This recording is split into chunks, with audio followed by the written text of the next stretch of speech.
महाराष्ट्राच्या राजकारणात गेल्या काही वर्षात मोठ्या प्रमाणावर पक्षांतर, गटबाजी आणि नेतृत्वावरील निष्ठा यांचं समीकरण बदलताना दिसतंय. शिवसेनेतील फूट हा या बदलांचा सर्वात मोठा टप्पा मानला जातोय.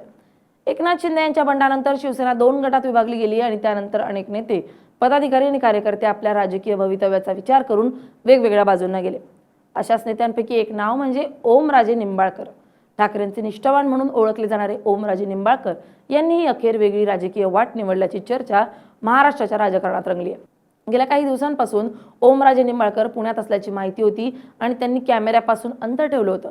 ते पुण्यात असल्याचा दावा केला जात होता. मात्र रात्रीच्या या गुप्त मोहिमेमुळे ठाकरे गटाला मोठा धक्का बसण्याची शक्यता आहे. दिल्लीत आज वरिष्ठ पातळीवरील मोठ्या घडामोडी घडण्याची शक्यता असून संपूर्ण महाराष्ट्राचं लक्ष याकडे लागलंय. ओमराजे निंबाळकर यांच्या धाराशिवमधील गोवर्धनवाडी येथील घरी शुकशुकाट दिसून येतोय. मुलांचा आजारपण आणि वडिलांच्या हत्या प्रकरणाच्या निकालासाठी कुटुंबासह पुण्यात होते. आपण पुण्यातच असल्याची माहिती ओमराजे निंबाळकर यांनी दिली होती. मात्र ओमराजे निंबाळकर कॅमेऱ्यापासून अंतर ठेवून असल्यानं पुण्यात की दिल्लीत आहेत याबाबत संभ्रम वाढलाय. ओमराजे निंबाळकर हे धाराशिव जिल्ह्यातील प्रभावी राजकीय कुटुंबातून आलेले नेते. ग्रामीण भागात त्यांचा मजबूत जनसंपर्क असून शिवसेनेच्या माध्यमातून त्यांनी आपली राजकीय ओळख निर्माण केली आहे. मराठवाड्यातील शिवसेनेचा चेहरा म्हणून त्यांच्याकडे पाहिलं जातं. लोकसभा निवडणुकीत त्यांनी शिवसेनेच्या तिकिटावर विजय मिळवला आणि पक्षप्रमुख उद्धव ठाकरे यांच्यावरील निष्ठा वारंवार व्यक्त केली. त्यामुळे ते ठाकरे गटातील विश्वासू नेत्यांमध्ये गणले जात होते. शिवसेनेत 2022 मध्ये फूट पडली तेव्हा अनेक नेते शिंदे गटाकडे गेले. मात्र काही मोजक्या नेत्यांनी उद्धव ठाकरे यांच्या पाठीशी उभं राहण्याचा निर्णय घेतला. ओमराजे निंबाळकर यांचं नाव त्यात अग्रक्रमाने घेतलं जात होतं. त्या काळात त्यांनी सार्वजनिक मंचांवर उद्धव ठाकरे यांच्यावरील निष्ठा व्यक्त केली. शिवसेना ही फक्त राजकीय संघटना नसून भावनिक नातं असल्याचं ते सांगत असत. त्यामुळे मराठवाड्यातील शिवसैनिकांमध्ये त्यांची प्रतिमा ठाकरेंचे विश्वासू शिलेदार अशी निर्माण झाली होती. मात्र महाराष्ट्रातील राजकारण वेगानं बदलत गेलं. एकनाथ शिंदे यांच्या नेतृत्वाखालील गटाला सत्ता मिळाली. त्यानंतर अनेक स्थानिक नेत्यांनी राजकीय वास्तव स्वीकारत नवीन समीकरणं शोधण्यास सुरुवात केली. राजकारणात निष्ठा आणि सत्तेचा समतोल राखणं हे प्रत्येक नेत्यासाठी आव्हान असतं. मतदारसंघातील विकास कामं, निधी, स्थानिक संघटनात्मक ताकद आणि पुढील निवडणुकांची गणितं यांचा विचार करून अनेक नेते निर्णय घेतात. ओमराजे निंबाळकर यांच्याबाबतही अशीच चर्चा सुरू झाली. ओमराजे निंबाळकर यांच्या राजकीय भूमिकेतील बदलामागं विविध कारणं सांगितली जातात. त्यामागील पहिलं कारण स्थानिक राजकारण. मराठवाड्यातील राजकारण हे अत्यंत स्पर्धात्मक आहे. प्रत्येक निवडणुकीत नव्या आघाड्या आणि नव्या समीकरणांचा प्रभाव दिसून येतो. अशा परिस्थितीत स्वतःचा राजकीय प्रभाव कायम ठेवण्यासाठी नेत्यांना पक्षीय भूमिकेपेक्षा स्थानिक समीकरणांना महत्त्व द्यावं लागतं. दुसरं कारण म्हणजे संघटनात्मक अडचणी. शिवसेनेच्या फुटीनंतर दोन्ही गटांनी स्वतःची संघटना उभारण्याचा प्रयत्न केला. अनेक जिल्ह्यांमध्ये कार्यकर्त्यांचं विभाजन झालं. याचा परिणाम स्थानिक नेतृत्वावर झाला. काही ठिकाणी पक्षाची जुनी ताकद कमी झाल्याची भावना निर्माण झाली. आणि तिसरं म्हणजे भविष्यातील राजकीय संधी. राजकारणात भविष्यातील संधी हा एक महत्त्वाचा घटक असतो.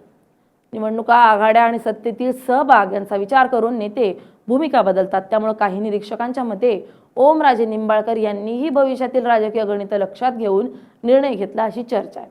ओमराजे निंबाळकर यांच्या भूमिकेतील बदलामुळे ठाकरे समर्थकांमध्ये नाराजी निर्माण झाली. कारण जे नेते सर्वात विश्वासू मानले जात होते त्यांच्याकडून वेगळी भूमिका घेतली जाईल अशी अपेक्षा अनेकांना नव्हती.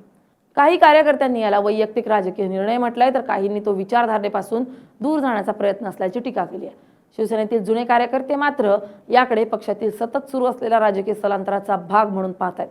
जर एखाद्या प्रभावी नेता विरोधी गटातून बाहेर पडतो तर त्याचा फायदा प्रतिस्पर्धी गटाला होतो.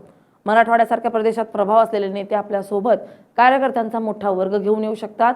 त्यामुळे अशा घडामोडींकडे केवळ एका नेत्याच्या पक्षांतराच्या दृष्टीने न पाहता संपूर्ण विभागातील राजकीय शक्ती संतुलन बदलणारी घटना म्हणून पाहिलं जातं. ओमराजे निंबाळकर यांच्यापुरती ही घटना मर्यादित नाही. गेल्या काही वर्षात महाराष्ट्रात अनेक मोठे नेते पक्ष बदलताना दिसलेत. विचारसरणी, पक्षनिष्ठा आणि नेतृत्वावरील विश्वास या पारंपरिक संकल्पनेपेक्षा निवडणूक जिंकण्याची क्षमता, सत्तेतील सहभाग आणि स्थानिक विकास कामं हे घटक अधिक महत्त्वाचे ठरत असल्याचं चित्र दिसतंय. यामुळे मतदारांपुढेही नवे प्रश्न उभे राहिलेत. मतदार व्यक्तीला मत देतो की पक्षाला? निष्ठा महत्त्वाची असते की विकास? नेतृत्व महत्त्वाचं असते की स्थानिक प्रभाव? अशा प्रश्नांवर आता चर्चा वाढते. ओमराजे निंबाळकर यांची राजकीय वाटचाल महाराष्ट्राच्या बदलत्या राजकारणाचं प्रतीक मानले जाऊ शकते. एकेकाळी उद्धव ठाकरे यांचे निष्ठावान म्हणून ओळखले जाणारे नेते वेगळी भूमिका घेतात तेव्हा त्याचे परिणाम केवळ एका व्यक्तीपुरते मर्यादित न राहता त्याचा परिणाम कार्यकर्त्यांवर, स्थानिक संघटनांवर आणि संपूर्ण राजकीय समीकरणांवर होतो. महाराष्ट्रातील राजकारण सध्या संक्रमणाच्या टप्प्यात जात आहे. अशा काळात निष्ठा, सत्ता, विकास आणि राजकीय अस्तित्व यांच्यातील संघर्ष अधिक तीव्र होताना दिसतोय. ओमराजे निंबाळकर यांच्या संदर्भातील घडामोडी हे त्याचंच एक उदाहरण मानलं जाऊ शकतं. आगामी निवडणुकांमध्ये त्यांच्या निर्णयाचा किती मोठा परिणाम होतो हे पाहणं महत्त्वाचं ठरणार आहे. Bureau report, LS Marathi.